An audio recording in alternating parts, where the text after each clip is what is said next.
But in saying that, there are several papers that now show that with Wi-Fi, the sperms are also damaged. Yes. So you have the sperms and eggs, and of course if you've got a damaged sperm and a damaged egg, it's horrific. Yes. The thing is, they know this, and the only reason they're putting Wi-Fi in schools is because if you're going to put it into, let's say in Denmark, 10,000 schools, I don't know, it's cheaper to use Wi-Fi than get workmen to drill holes to put the fibre optic cable or the phone cable through. You save maybe £1 million. And that's why they're doing it.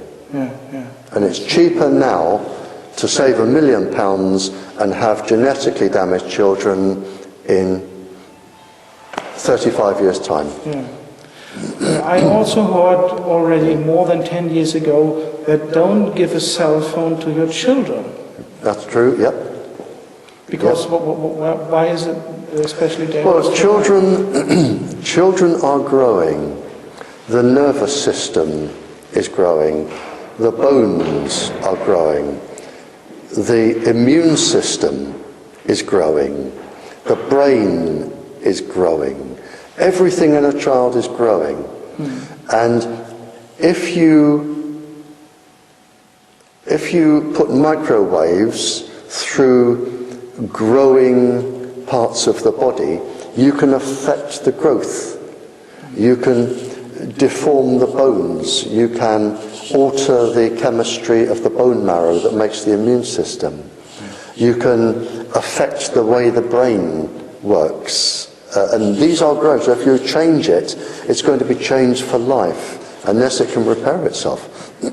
So what you're doing is you're effectively changing the growth of the child. And a child isn't fully grown until they're 28. 28. The last thing to form is the clavicle, the shoulder blade. So really, if you want to be strict here, a child should not be exposed to microwaves until they are 28. And I had some thoughts about what can we do about it? How can we improve it? And I had an interview with Professor Konstantin Meil in Germany, who is a physics professor and the leading researcher in scalar waves, because he made the experiment from Nikola Tesla, the Wardenclyffe Tower experiment, in a very tiny scale, and sells this so that everybody can follow that there are a special kind of longitudinal wave which we call also Tesla wave.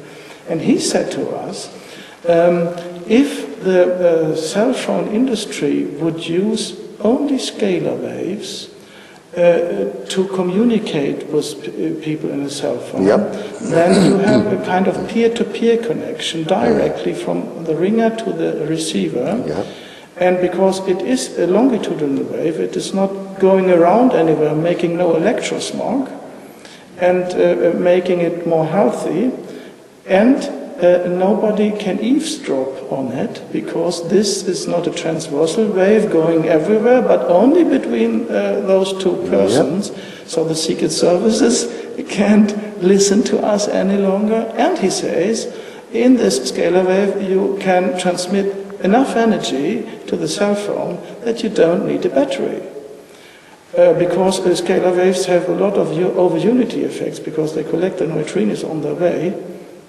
And this what Tesla showed already in the 1890s, when he had light bulbs 42 kilometer glowing without a cable between the generator. So for me it sounds perfect, and I know from some Germans who made their own cell phones on scalar waves between Berlin and St. Petersburg.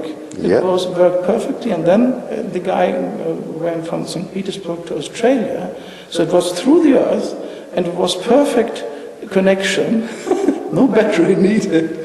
So it is more cheap, it is more health, and they were so surprised, some of the frequencies already were occupied. So somebody here on Earth is using that technology already.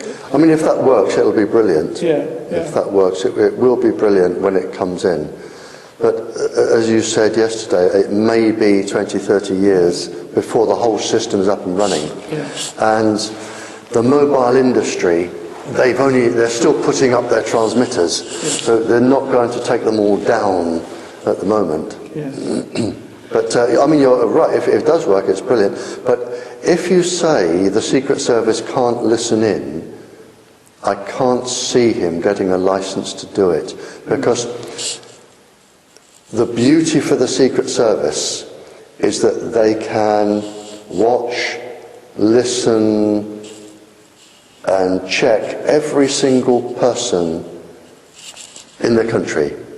They can even watch you when you're in bed through the wall and see how many people are in bed with you. If you put your cell phone down and you're talking to the doctor or a lawyer or somebody, they can listen to what you're saying. They can, if they want to, they can listen to every single thing you say and watch everywhere you go 24 hours a day, and there's nothing you can do. They can even watch you go to the toilet. There's nothing you can do to stop them. Yeah. And I heard that in every cell phone signal there is a kind of noise also. Yep. And that they can modulate the noise and put in information to influence your mind, or also get back information. Oh, that's done. Yeah, they're using that in shops.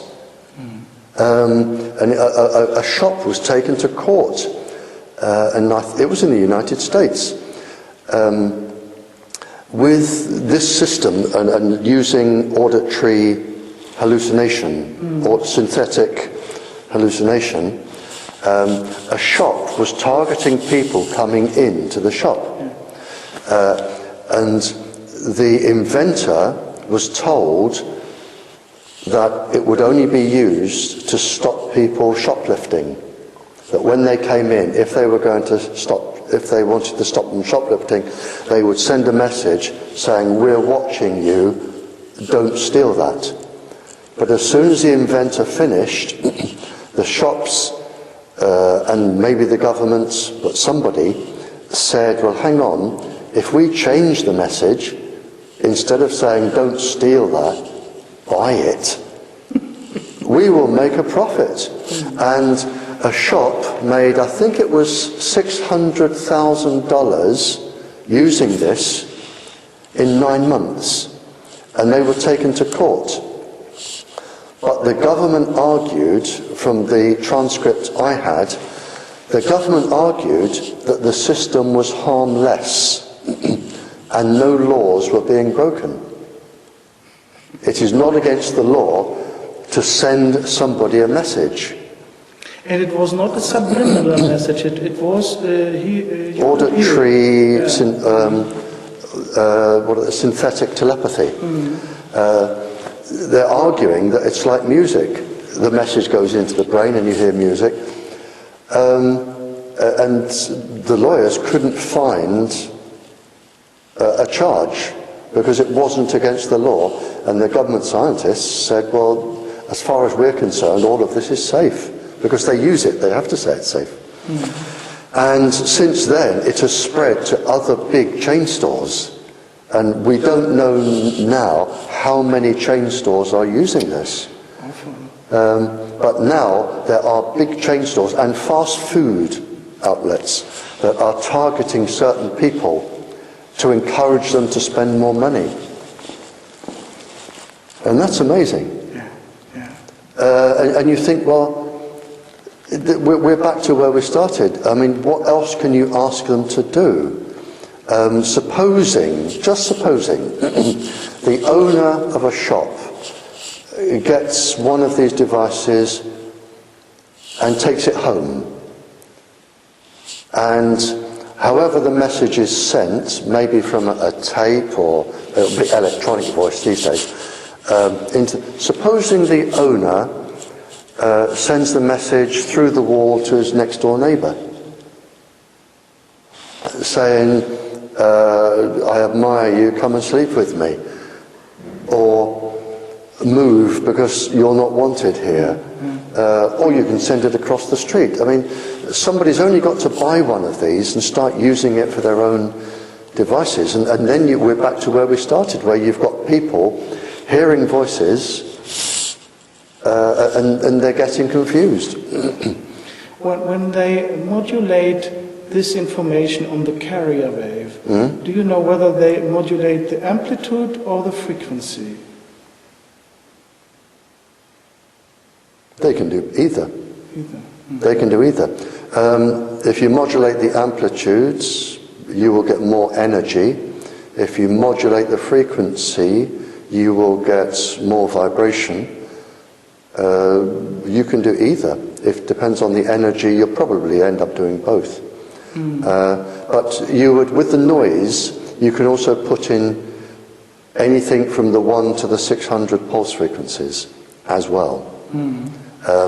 So you could make somebody feel incredibly happy and indecisive or decisive, so they will buy something or do something.